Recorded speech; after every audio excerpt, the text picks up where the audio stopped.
l'état-major ukrainien reconnaît l'avancée spectaculaire de l'armée russe dans toutes les directions au niveau de Kharkiv. Kharkov, du côté russe. Oui, c'est la même ville. Chères dames, chers messieurs, chères demoiselles, 130 km² en 3 jours de combat intense et de bombardement. 130 km², c'est que la Russie a récupéré. Mesdames et messieurs, à cette allure, elle va s'arrêter où?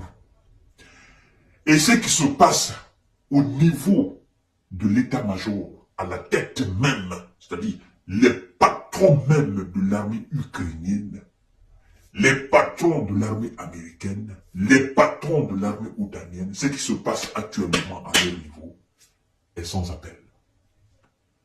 Vous partez actuellement sur les médias d'information classiques.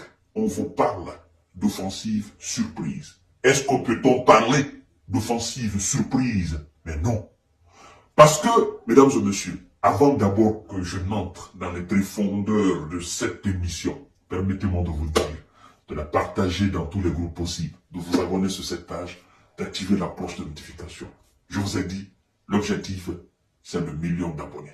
Donc je compte sur vous massivement, partager cette vidéo sur vos différentes pages, vos différents profils, 5 000 abonnés, 4 000 abonnés.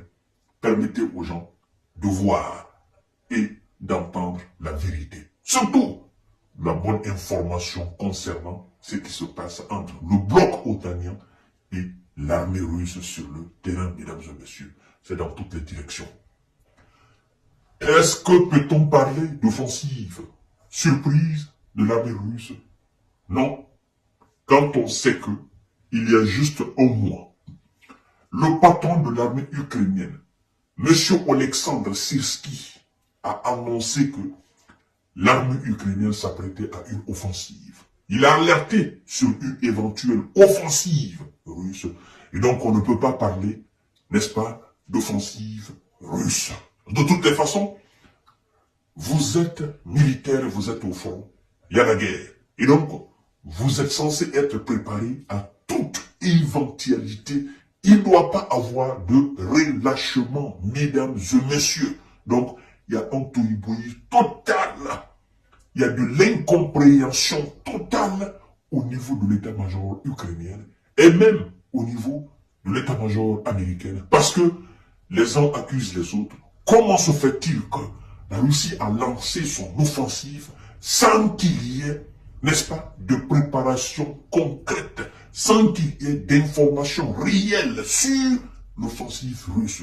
Pourquoi les Américains, qui ont toutes les informations sur les armes nucléaires russes, qui ont toutes les informations sur les mouvements de l'armée russe, n'ont-ils pas informé l'armée ukrainienne en tant qu'il y aura une offensive majeure pour percer les lignes ukrainiennes au niveau de Kharkiv?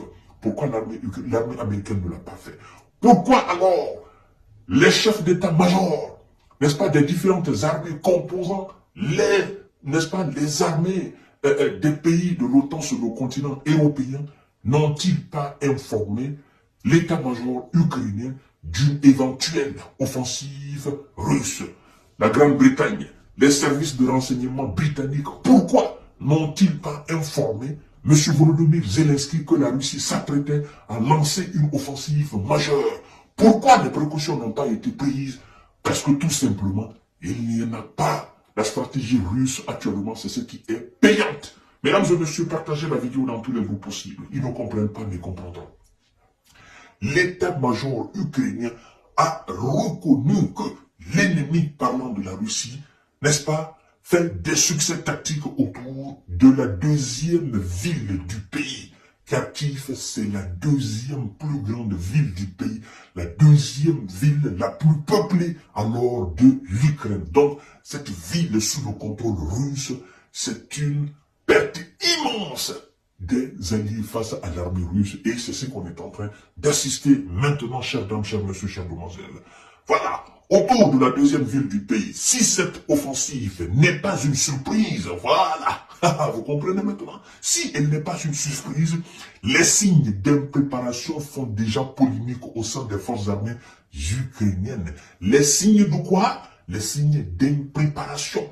Ils ne se sont pas préparés. Or, ils ont été informés par le commandant en chef des forces armées ukrainiennes, Oleksandr Syrski.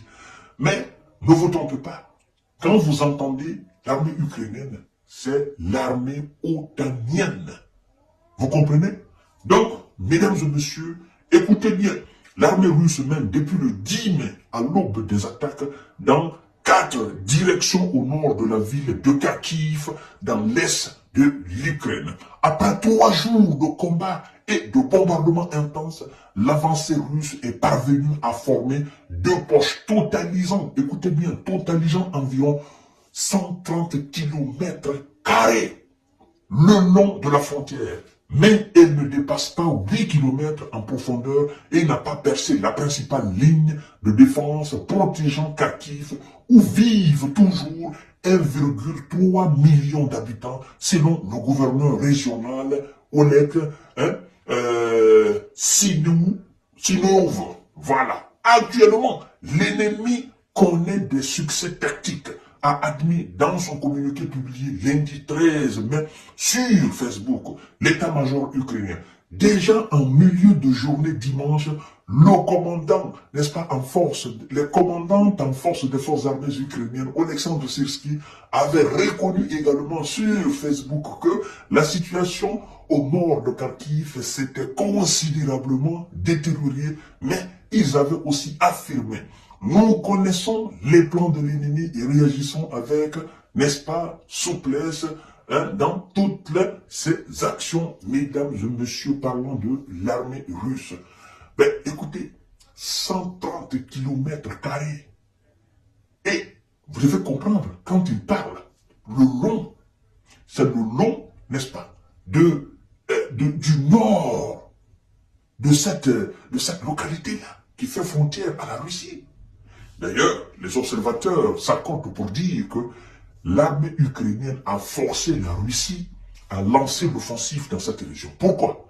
Parce qu'ils se servaient de cette localité pour mener des actions contre la ville russe, la ville frontalière russe qu'on appelle Belgorod. Et donc, la Russie, dans son objectif de s'emparer de cette ville, il y a un autre objectif aussi, c'est lui de constituer une zone tampon. C'est-à-dire, à partir du moment où on chasse l'armée ukrainienne de cette localité, c'est nous qui les contrôlons. Donc, la probabilité pour qu'ils procèdent maintenant à des frappes sur la ville de Belgorod, cette probabilité, elle sera maintenant nulle. Donc, il faudra non seulement chasser les Russes de cette localité, s'emparer de la localité, afin de mener des actions maintenant sur cette ville. Ou il faudra se servir des missiles à longue portée occidentale américaine pour naturellement survoler cette localité qui sera dorénavant sous contrôle russe et attaquer la ville de Belgorod. Mais puisqu'ils n'ont pas ces moyens, mesdames et messieurs,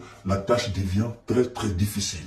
Et d'ailleurs, moi je pose la question, je dis, mais si en 3 jours, l'armée russe est parvenue, n'est-ce pas, à totaliser un nombre de 330 km² et est entré en profondeur, alors ils disent à 8 km, mais ce n'est que le début. Ça c'est 3 jours, dans 10 jours, dans 20 jours, dans 30 jours, qu'est-ce qui va se passer? On ne parlera plus de 8 km. La ville ukrainienne de Kharkiv sera complètement sous le contrôle russe. Et ce qui est en train de se passer dans cette ville et aux alentours de la ville, n'est-ce pas, le tohu-bohu qui est en train de se passer là, la débandade, le désemparement des populations, nous allons en parler tout à l'heure, parce qu'il y a eu une évacuation de plus de 6 000, de 6 000, de 7 000, mais nous allons prendre le nombre 6 000.